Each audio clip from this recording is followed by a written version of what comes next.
Is your life too full of happiness and joy? Do you lack frustration and irritation? Do you really love escape rooms, but like super hard ones? Then Myst is for you. Spend countless hours trying to solve puzzles so you can advance to further, more frustrating puzzles and try to solve those. Get stuck somewhere, backtrack, then backtrack again. Click and move. Then click to open things. Click to move things. Then move around and see if those clicks did anything in the pure hope that they did. All to unravel the mystery of the Island of Myst. Okay, credit where credit's due. The storyline's really, really good. So get ready for what was the highest grossing desktop game for 3.5 years straight for some reason. Myst.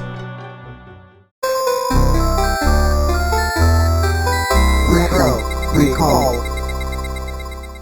Welcome back to Retro Recall, the show with more nostalgia than the Pascal rating for how hard Myst sucks. Yeah, Myst sucks pretty bad. Yeah, this game was not good. I'm not a fan. I had to look up the measuring, how you measure sucking power. It's Pascals. Who knew? Oh, really? It's Pascals. Yeah, Huh. yeah, I guess so. You That's learn a thing. something every day. But anyway, yeah, but we're talking about we are in full agreement this week, my friend. Yeah. About how much Myst sucks. Yeah, so today we decided to go, let's see what it is. I remember not liking the game. It's been 23 years. Let's find out. Turns out I was right. Game sucks. Okay. So we're going to dive into the history of Myst, why it's dumb, why it's the inverse of fun, and why any of you might still want to try it. Yeah. There you go. Spoilers, don't. But here, we'll get into it. Let's talk about... you could. I mean, here's what I'll say. The good news is it's not long. So, anyway. It's still... Okay. Yeah, we're going to get into it. And I've got some quotes from some reviewers at the end of the episode, toward the end, of like how people reviewed it then and how people review it now. It's going to be fun. All right. But like we usually do, let's go back in time. It's 1993. What are we doing? Yeah, it is important. So this game was released in North America, September 24th, 1993 on Macintosh, Mac OS. It was an Apple game, which, all the PC people play like, yeah, that's why it sucked. But it got ported over to Windows in March of 1994. It was released by called Broderbund. This is not Broderbund? Broderbund. It's hard for me to pronounce these guys. It's a gaming company that later became the Learning Company. They also made Where in the World is Carmen Sandiego, which is a good game. Yeah. So they made good stuff. Yeah. And the reason why this game's fascinating to me though is it was an astronomical hit. They sold 500,000 copies within a year, but by the year 2000, they sold 6.3 million copies. Yeah, this was the best-selling game for a decade until The Sims came out. It was The Sims. I couldn't figure out. I knew something unseated it. The Sims were the ones that knocked them off the best-selling game ever list. By the way, that's crazy. Fallout came out during this period of time. Like there is a long list of games that came out. Quake? Yeah, Doom, Quake. There are an extreme long list of games that came out and were dwarfed by this monstrosity. So monstrosities. There we go. So maybe, but I'll explain that because you know what? When it came out, #1 song in America, Dream Lover by Mariah Carey. Again, no idea. No clue. Okay.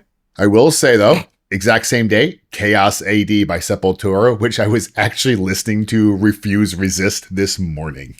So there you go. Go team. All right. And Recipe for Hate, one of the best. I mean, Don't Pray on Me, American Jesus, Struck a Nerve, maybe Bad Religion's best album. Good music. The theaters were True Romance.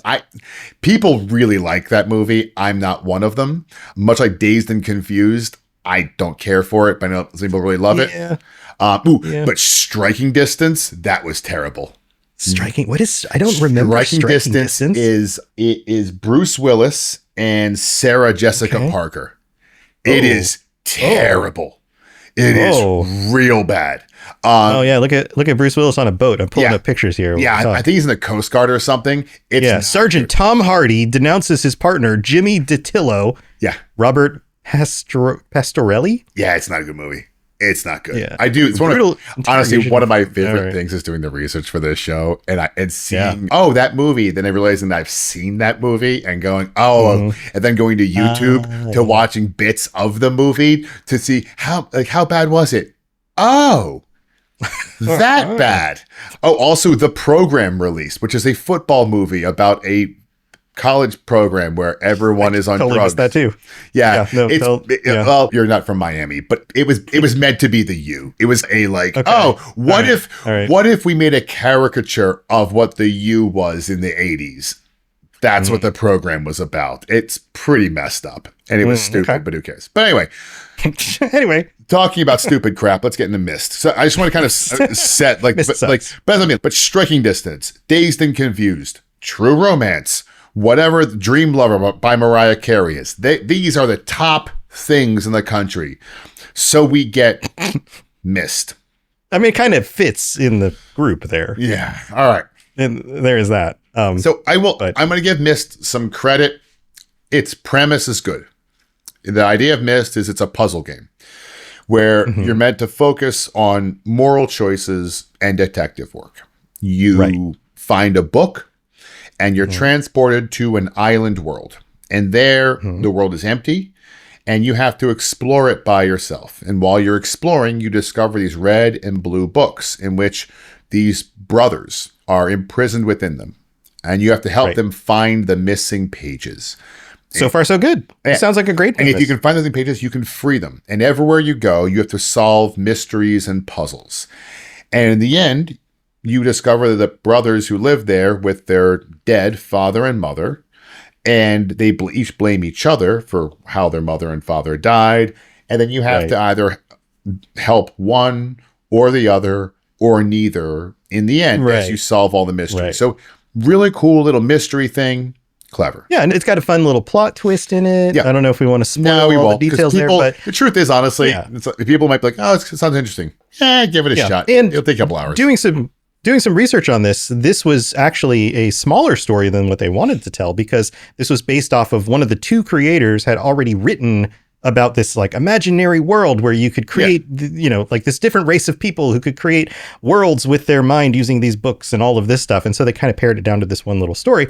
But all of that sounds great. Like none of that is the problem. Oh yeah. And even the development of it is fascinating. It's these two brothers, Rand and Robin Miller. They actually basically felt video games were too kid-centric, which they weren't wrong with about this time. By 93, they were right. Yeah. There were very few games that were made with adults as the target audience. Exactly. They wanted something more mature, but not like a get off my lawn or like a creepy porn way. Right. They just wanted something where they were like, no, like we want to have where your exploration has purpose, where a deeper storyline. Because again, this is before like Final Fantasy VII. This is before like we start seeing these really deep plots within games. We're still in the like hack and slash adventures. So they're like, right. And there were like for the PC, there were these adventure games that had these more interesting stories that played out. Yeah. But they didn't play out in a first person perspective in a 3D rendered world. They were still blocky sprites with characters that walk around on the screen. Yeah. And both brothers apparently were big D&D fans. And so their idea was, I want to have a D&D style adventure. And what they without the combat, you pull the combat out, you leave in the intrigue and the interesting environment and the emotional storyline between these two brothers and all of that stuff. Yeah. And the idea was what they wrote was they want you to feel your achievements. They wanted you to feel an emotional attachment to your choices. The idea was an actual immersion within it. So it was you playing the game, not you playing a character in the game. Right. Thus the first person perspective where you don't even like, there's nothing in the game as far as I can recall of it telling you who you are. No, you are you. Or that's the thing. You are just you. You are you. Like, And I will give them credit. It also has multiple endings. It's one of the earlier games I can remember with multiple endings. Right. Now, funny little complete side note from a story standpoint. While they were developing the game, they got saved by, of all things, QuickTime Video Player. You know, QuickTime. You guys remember QuickTime? That video player that we all know and love, because that thing. You remember? That thing never worked. Remember QuickTime? That thing was a nightmare. It's whenever you Well, remember whenever you clicked a video and it loaded QuickTime and you're like, nope. And I'm like, doing something else. Not using that thing. Well, part of it was developed mostly for Apple and Macintosh systems, and then there was like the PC implementation, but it was never very good. Never worked correctly. So whenever I know on my computer, anything something loaded and opened to QuickTime, I closed immediately. I'm like, no, we're changing that setting. So from a personal standpoint, anytime I export a video, I do it as an MP4 still, or other codecs which are better and for different reasons. But I have worked with people over the years who export as MOV files, which are QuickTime files, and I still every time I like they're way bigger, they're not higher quality, and I'm just like, please at least just do it MP4. No. Please don't. Yeah, but I love this story because the two brothers, when they built this game, they were basically at the end of their rope in game development. They pitched this game all over the place. They finally found a developer, and they were given a budget, and they were going over budget already, but they were pushing kind of to the nearing like the catastrophic over the budget bit. And one of their biggest problems was that they didn't have a lot of experience in game design. And to your comment earlier, these incredible ideas for a game, right? They didn't know what was doable, not doable. And one of their main things was they needed video. They needed you to talk to what they needed the brothers inside the books to talk to you. You'd have a lot more, and not just moving. We'd always had 3D animation, but have video talking to you. Yeah. Well, here's what's really interesting about the way this game was developed is that they 3D rendered the environment and the world in I don't remember what program it was that they used, but they used like a program to render the world, not a game engine, because there weren't really 3D rendered game engines yet. Yeah. So they rendered in like a model creator the world. Yeah. Then they took individual like screenshots of each of the different scenes from different angles as you would walk through that world, exported that to Photoshop, cleaned them all up, and then stuck them in the game engine. Yeah. So that you could click on the screen and change which image you were looking at. That's the way the game works. But from that time period in 1993, nobody had seen a game with actual like real movement in a 3D world. So just transitioning from one picture to another was enough to sell the illusion. And then on top of that, when you opened a book, they had to insert a little video rendering in the screen right on the spot of the book where they want the little video to play. And so all this stuff had to come together with the technology at the time, which was just barely able to make it work. The thing is, it didn't exist. That was a problem. Yeah. The video bit didn't exist, and they didn't have a way to do it. And it was going to push them over memory, over everything. Right. And then out of nowhere, QuickTime releases. Remember, this is a Mac OS product, and they're just, okay. QuickTime player loads in. Solved. Problem solved. So it's just a fun thing. But so the game does release, and fun story, they thought they'd be lucky to sell like 100,000 copies. They sell 500,000. Massive release, massive hit. It is all over the place. It is as close to a cultural phenomenon at the time as you're going to get from a gaming perspective. It is something that at the time did cross over a little bit. This was one of the earlier games that from I guess you call it desktop gaming. I was going to say PC, but it wasn't PC, it was Mac. So from a desktop gaming where people were talking about it, as opposed to, you'd had Street Fighter, you had stuff on console people had talked about. This is the one, like you mentioned it before, all the dads played this.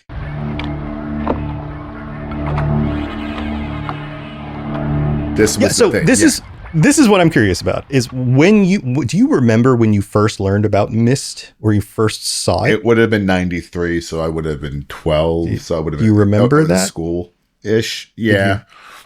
Did you have a copy that you owned, or did you play it somewhere else? I probably still have the copy at my parents' house, if I'm being honest. Okay. Because I remember I was in high school, and I remember going to a friend's house and seeing, it was like on a weekend, and his dad was playing it in his office on his Mac or something like that. And I remember looking at the screens and thinking like, wow, those graphics are really realistic. But it's hilarious to say now because they're not. But back then, that was something rendered on a little computer screen that looked that like a real 3-dimensional world was amazing. And that totally set my concept for why this game succeeded. And I think it was because you had a bunch of people who were like our parents' age, specifically dads, who had kids who liked to play games, but they didn't want to play Mario or whatever. Right.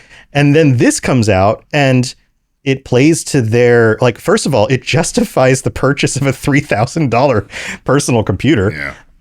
And then because they get to see these like very high quality rendered graphics, but then also it wasn't twitchy. They didn't have to learn the controls. They could just click on the screen and go places and then try to solve puzzles. Well, this is back when Macintosh had one button. That's true. Mouse only had one. Oh my God. That's another thing I made fun of in high school. I was like, why do you want a Mac? It only has one button. One button. So why do you only use one button? But yeah, so let's go with first time back. So like I said, I hadn't played this game in almost 30 years, and I'm kind of upset I played it again. It took me over an hour to port this thing correctly.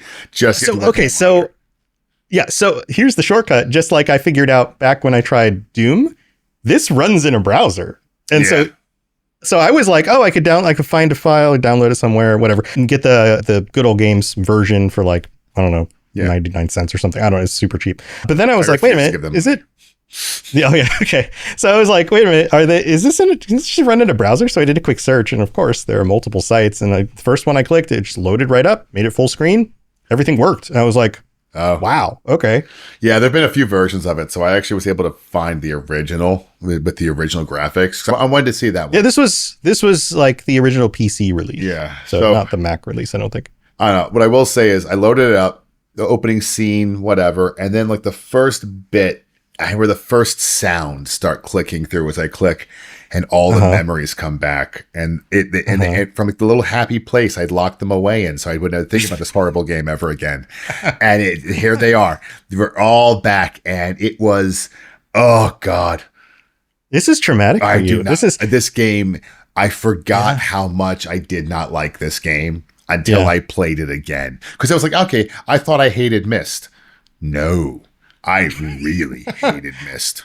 It does not age well. I mean, I did not play this back then. I saw other people play it, and I saw like at my friend's house, and I think I even sat there while a friend was like, here, let me show you the game a little bit. But I never played it myself back then. I did. And I hated it. Yeah. So I'm going to be honest. I'm going back into the game. I went back to play it again. So my thought process, okay, I played this game as basically a preteen. And the game's hard. So maybe I just didn't like it, because I didn't have the mental capacity to really enjoy this game. I'm going to go back. I'm going to do the puzzle game as an adult.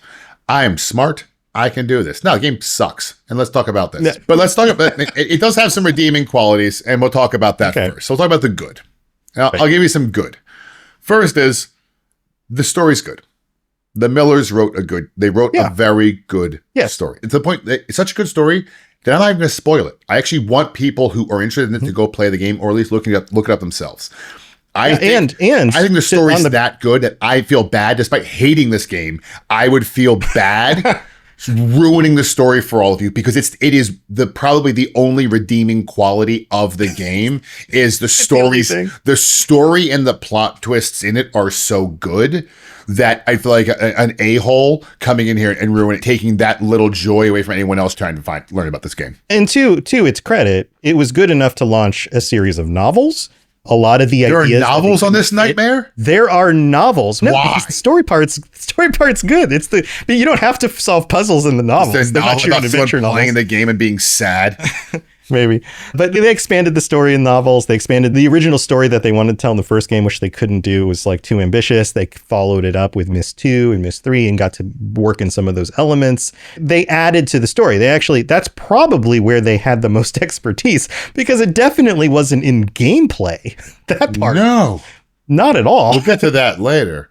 I mean, I'll also admit, and the puzzles are good too. I should give them that credit. I mean, okay. So, sort of. Can we transition into the not? Well, we need to talk about the puzzles. We'll split it up. Let's do the good part of the puzzles, and then later we'll just all over the puzzles. What's the good part of the puzzles? The good part of the puzzles is that if you take meticulous notes And that's the kind, if you're the kind of person that likes to solve a mystery and takes meticulous notes and doesn't mind backtracking over and over and over again, the puzzles are good.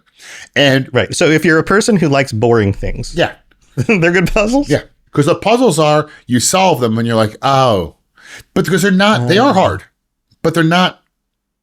It's hard to play. But well, okay, so we have to now branch into the bad in order to follow up the conversation. Sure. The puzzles are not intuitive by any means. Some of them you can kind of figure out when you're standing in front of them, but others, you're hitting a button and you're running across like the whole entire freaking island to see if it like if a light moved somewhere or like and then you have to okay, so modern puzzle design in games, good design. I mean, basically this game is an escape room. Imagine this. Imagine you go into, if you've ever done an escape room before, you go into an escape room and usually there's like a first room you go in and all the things that you can mess with in that first room are used in that first room. Like you pull a lever and it does a thing in the room. You move a thing, you put a thing on another place, you pick up an item and you look underneath it and there's a hint or whatever. And all of those things apply to the puzzles that are currently within sight that you can actually manipulate in order to solve the room, right? Now imagine you go into an escape room that's the size of an island and everything in that first room does stuff somewhere else on the island. Yeah. That's most of what Myst is. It's the opening scene of Saw where the key goes down the drain.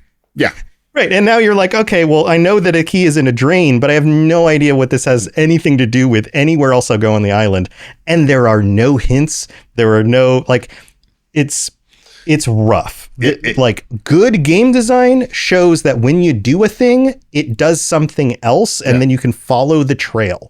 This gives you no trail. Yeah. I mean, this is what I say. If you have a walkthrough, you can beat Myst in like 45 minutes.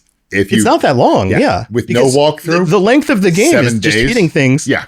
Right. Okay, imagine doing this. Imagine working on a puzzle, but there's no image on the puzzle. But a bunch of blank puzzle pieces. Right. I've done black puzzles just to like, oh, it's going to be interesting. It's not. It's not great. It's not great. That's what this is like, because the trick with the puzzle is you go, oh, this has a similar color or texture, so it might go over here. And then you have a hint to figure out where the thing goes next. But in a totally black puzzle, you can't figure that out. It doesn't make sense. Another analogy would be, imagine you did you took a quiz, but it's in another language and you have no way of understanding what that language is. That's kind of what this is. I keep laughing when you say that. I played a very fun drinking game with friends of mine. We were all in Germany on vacation, and they had Who Wants to Be a Millionaire in German, and none of us speak German, and so we were seeing who could win, and that was it. Because it's A B C D random, and to see who could guess correctly. But yeah, I'm with you. But that's what this is. You are correct. You hit a random button, you pull a random switch, and then you look around everywhere, and on top of that, because the graphics are at this point so antiquated, sometimes there's a button, but you just don't notice it because it's in a dark part of the screen and it doesn't even look like a button. That's the other thing too, because I was going to say the graphics for this are extremely good for 1993. Yes. For 1993 being the key thing. I will say that, like when you look at it going back, you're like, oh, wow. Like they've made 3 versions of this game. You have the 1993 version. There have been 2 remasters to it. There was a late 90s remaster, and then there's been a Steam remaster. Yeah, there was one that came out a few years ago. Yeah, and I believe it's a Steam remaster. It's not that much. When you look at them side by side by side, it's actually not as significant as you'd think, given the almost 30-year span between them. Right. It's impressive. So I have to give them credit on that. But that's where it ends. So let's get to the bad. We're still in the bad. First and foremost, oh my God, this game is boring. Holy this game is boring. I fell asleep playing it. I'm not kidding. Yeah, but I was sitting in this chair playing the game. Now, again, I was playing it on Sunday afternoon. I work out in the morning, so I'm a little bit tired, but I actually fell asleep in my chair playing the game because it is so boring. It also makes monotonous sounds or monotone sounds and click, click, click, click, click. That's all you do. Click mouse, click, click. Okay, so here's a fun fact. Did you know that the creators debated, in fact, originally they believed that adding music and sounds to the game would be distracting. So they didn't think that was a good idea. And then they tried it out and they were like, oh, this actually makes the game better. So they added music and sound effects. And some of those early reviews I found mention the sound as one of the highlights. In fact, the sound quality is actually very good and adds to the immersion. But you listen to it now, and it's such a low bit rate. The sounds are, it's limited. Yeah. Yeah, and then you make these little click sounds, but they sound like like they sound like they're filtered through some sort of weird envelope. Some sort. Oh God, and it is light years boring. And there's the other thing is there's nothing to get your attention. There's no enemies. There's no traps. There's nothing. You just walk forward and you click on stuff. Then you go somewhere else and you click on stuff. There actually is no way to die in the game. It is impossible. This is an adventure game with no danger. It's just lame. The only adventure is how long can you put up with this? But yeah, so there's a reason this game was released in 1993 and it lost out in the adventure game of the year to Day of the Tentacle. That's who won it in 1993, the year it came out. So this was the highest grossing game of all gaming until Sims came out, but it couldn't win game of the year to Day of the Tentacle, which I tell all of you, go play. It's not that great, but it's not that great. So much better than Myst. Right, but the puzzles are not nearly as obtuse. No, the other hand, the Tentacle is fun because the puzzles, they're just frustrating. Versus like Curse of Monkey Island, which they're fun and clever. These puzzles are cruel and tragic, like evil puzzles. Well, if we look at the first Monkey Island game, some of that stuff is not super intuitive, but that series did get better as it went. For sure. Compared to Myst. Still, I would argue, I would agree with you. Yes, I would agree that the first one here's what I'll say. Has less. The Monkey Island puzzles, at least there's a joy to solving them. Right. That's the difference. Yeah. Like these ones, there's no joy to it. There's just, look, I found this ship in the bottle and then it made it bigger. And now the other ship has come out of the water. And now I can go explore that ship over there. I don't care. I objectively don't care. It's awful. Yeah. And then it's just a grind. That's what this game is. It's a grind. And these puzzles, they compound themselves over and over. And you get to move from age to age with more puzzles and puzzles. There's my thing is, there's just no adventure. There's just puzzles. Yes. For being an adventure game, there's very little adventure. In fact, download Sudoku. You'll be fine. Sure. The adventure seems to be, I want to unlock whatever the next screen or the next age or the next thing is to see what's there. And then you do it and you're like, okay. It's not even like, whoa, that was cool. It was more of just a, all right. Yeah. It's just, that's it. At each step. That's what the puzzles just kind of take you out of it, and you're kind of like, oh. And the problem is, there's nothing else to bring you into it. Like the storyline. That's the whole point of the game is the puzzles. There's nothing else and that's there. The thing is, the storyline is really good, but the problem is that the storyline, as good as it is, isn't enough to make up for the rest of it, and the exploration of it. Part of it, here's what I'll say. This is a game that I think redone now. When I say redone, I don't mean remastered. I mean scrap the whole thing. Remade. Make it completely from scratch with modern memory capabilities, modern graphics, all have with modern levels. It might be more enjoyable. Modern puzzle design. Well, it's what I'm thinking is that you could really have a much more engaging story with a lot more NPCs. You could do a lot more stuff. The problem with the game is because you're also, when I harp on this again, you're exploring an abandoned area. There's no one you interact with except these occasional books that you open. So it's also like, it's not like when you're going on an adventure and like there's NPCs you're interacting with, you're going on quests, you're doing, there's nothing. You're just you wandering through a forest. It's just empty. Everywhere you go. Yeah, there's animals, not even animals or anything. Yeah. Everywhere you go is empty. Yeah. Like it feels like a dead world. Yeah, the Companions of Xanath has a lot more going on for it than this does. And that came out like 6 years earlier. It's like, that's kind of what makes this such a challenge. Yeah. And you know what, like an entirely empty world where you're not engaging with NPCs or even animals in the environment. works a lot better if the environment is super spooky and dark or just really weird. Yeah. But this feels like, well, I got off a weird wooden boat, I guess. Maybe it's kind of half submerged at the dock next to me. Oh, and there's these weird mechanical things. And otherwise, there's a dentist chair in one of the rooms for some reason. Yeah. Like, the setting doesn't give you an emotional response so much as, like, at the time, I guess, in 93, you were like, wow, that looks really realistic. That was about it. That was it. Yeah. And you do need a lot of concentration to beat it. Something I also, I'll be honest, I don't have a lot of, and a lot of playthroughs. Sure. You know what the tragic part is, Tom? I played the sequel too. Yeah, but the sequel's better. I still haven't played that one either. It's better. Is it not better? It's longer. It's a little bit better. It's longer. Okay, so here, let's get to some of the reviews. This is my favorite review I found. I hate these people. This was from John Walker at Rock, Paper, Shotgun, re-reviewing the game years later. This is from a few years back, so not in the 90s, like more recent times. His quote is my favorite quote from the review is, "Oh my goodness, I've deleted so many games as awful as this from my phone. Myst was the worst of the, quote, escape the room genre decades before it plagued our pockets.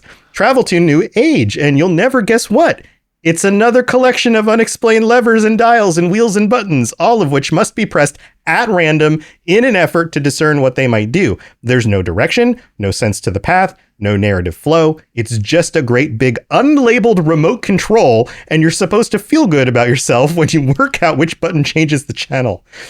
Yeah. That's the analogy there of a remote. Like, imagine getting a remote control without any labels and just being like, and buttons just randomly placed, not in normal places. So you can't tell. I stay in a lot of hotels. Yeah. Yeah. All right. Yeah.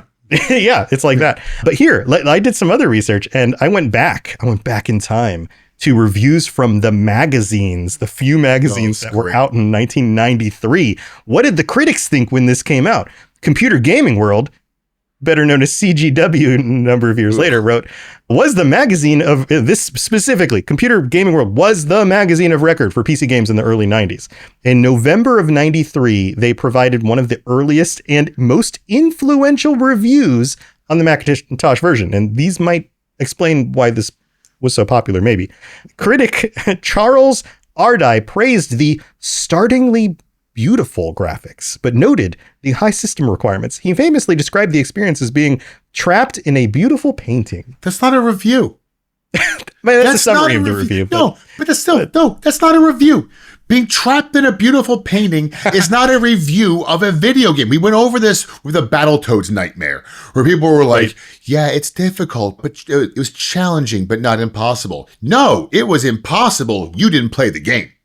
You just didn't. Yeah. And then PC Gamer, which was launched in 1993. So a lot of these magazines came out in 93. And Myst was one of its first major reviews when they talked about the PC port in 94. They said, yeah, probably. And so March of 94, the US edition gave it an Editor's Choice Award.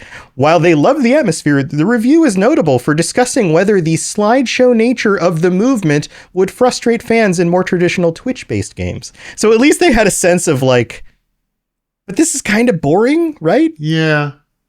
Yeah. So at least there's a little bit of that going on. But it's an editor's choice, though. The editors think it's the best game out there, but you guys might find it really boring because apparently we're terrible editors. Or the rest of the staff was like, yeah, we don't agree with the editor here. So you're out of your mind. In here. Yeah.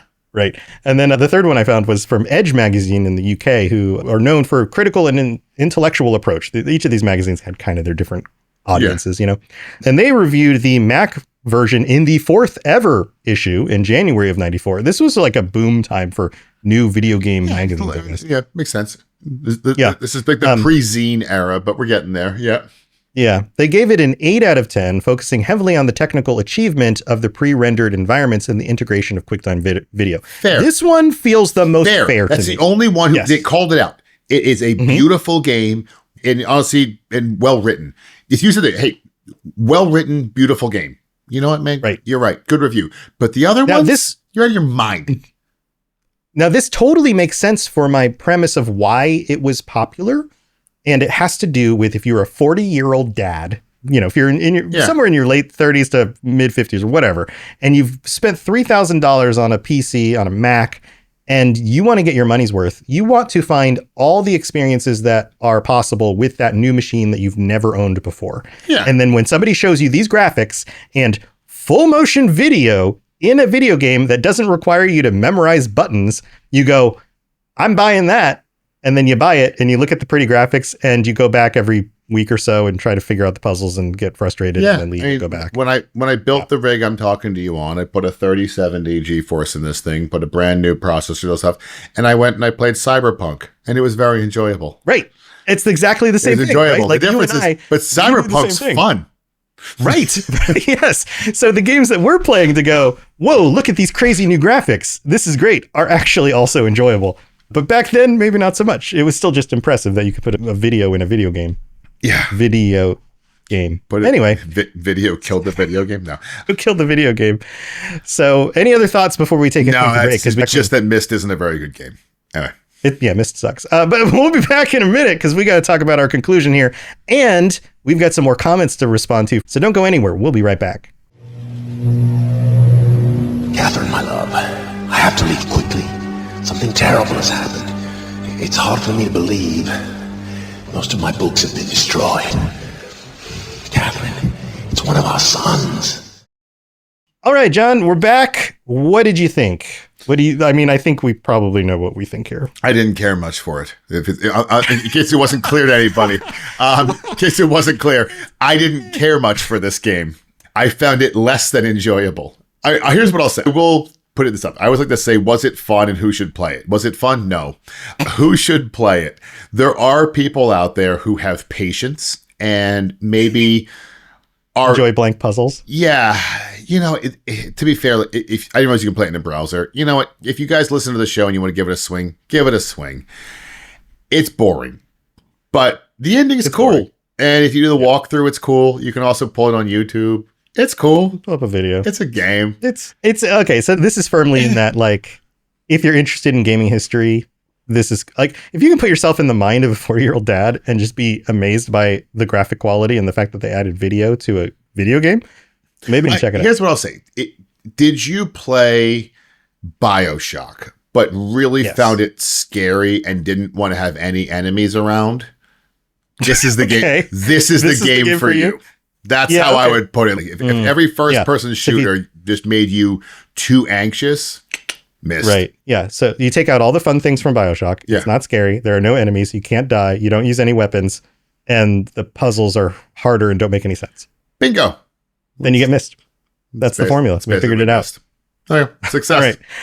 There you go. That's our conclusion. We're going to get to the comments in just a second, but if you'd like our stuff, go check out our other shows. John does the 40K Lorecast and the history of 40K. I do the Fallout, Elder Scrolls, and Lord of the Rings Lorecasts. Go check them out. They're all on Robots Radio, robotsradio.net. Also, if you want to launch your own podcast, you can join us. Go to robotsradio.net. Check out the Rocket Club. But hey, we've got some comments to get to. I'm going to read them from the bottom up because it's the order they came in. Sure. I just screenshotted this off of our Spotify thing. But we've got Jim D for the Lemmings episode who writes, after listening to this, I've downloaded Lemmings again, and now my two preteen boys are playing it happily with an occasional frustrated outburst. Yeah, there's going to be more of those. The frustrated outbursts will continue, and the game is awesome. I told you, my wife's an engineer. I showed it to her, she goes, this is oddly fun. I'm like, yeah, I know. It is a very good game. Lemmings. That's a game that holds up. Lemmings is, if they could remaster Lemmings, I'd buy it tomorrow. It is, Lemmings is always good.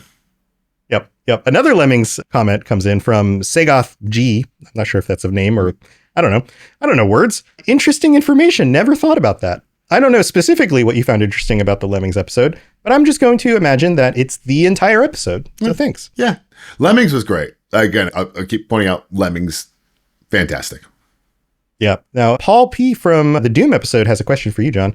Paul writes, hey, John, do you ever remember a really old game called Captive?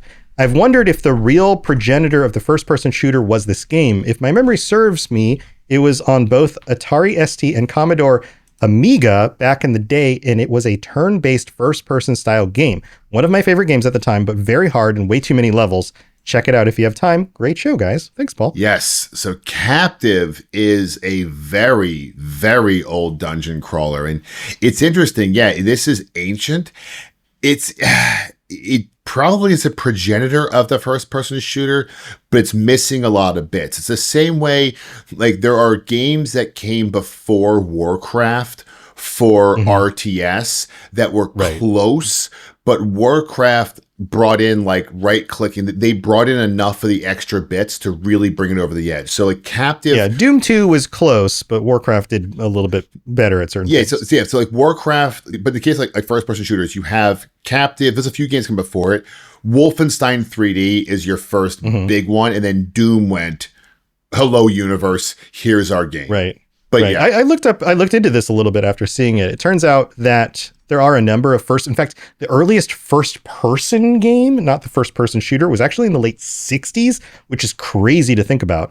You have to remember that just because Pong became popular in the arcade, it didn't mean that there weren't other games that you could play on, like, those big, massive computers they had at, like, universities and stuff. But the first, what some people consider to be the first FPS was Future War in 76. And it was designed by 2 high school kids, which is crazy to think about. And then there's a number of other games that use the first-person perspective in guns. So I'm not sure. I guess it really just comes down to taste as to which of these, if you go back and play them all, is really the one that feels like a first-person shooter the most. But that's a really interesting question. And I don't remember ever trying Captive. So no, I never. I looked it up a little bit, but yeah, I played it maybe. I definitely never owned it. I didn't own an Atari, so that's why I've played it at someone's house who had an Atari, which I wouldn't even want to imagine what I have to do today to hook an Atari up to my television.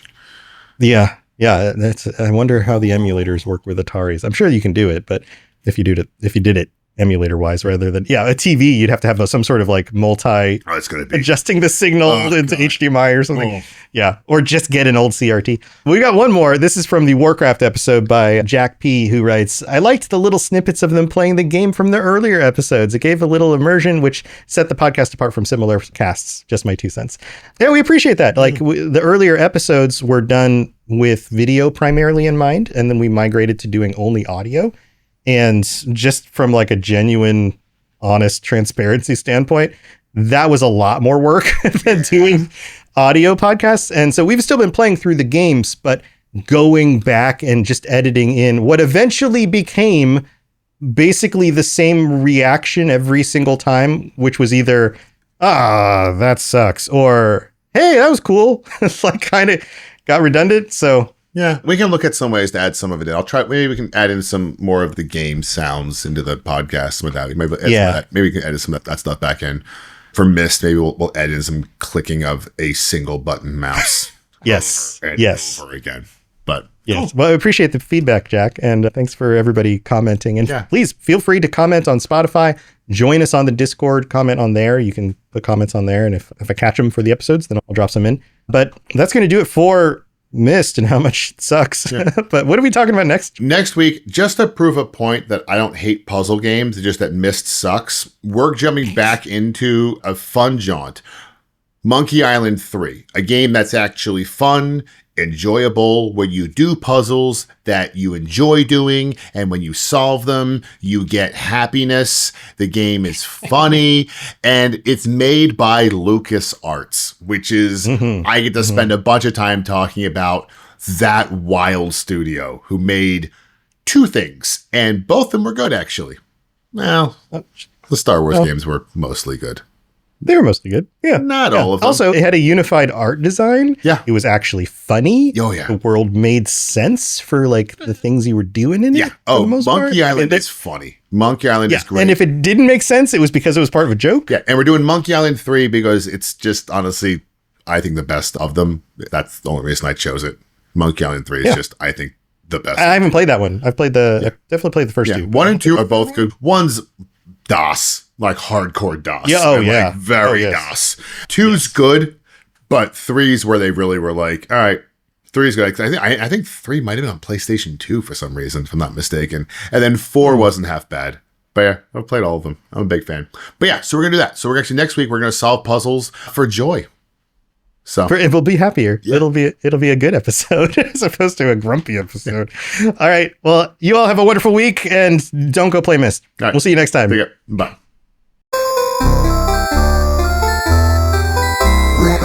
Recall. Robots Radio. Games, lore, stories, Community. Just press play.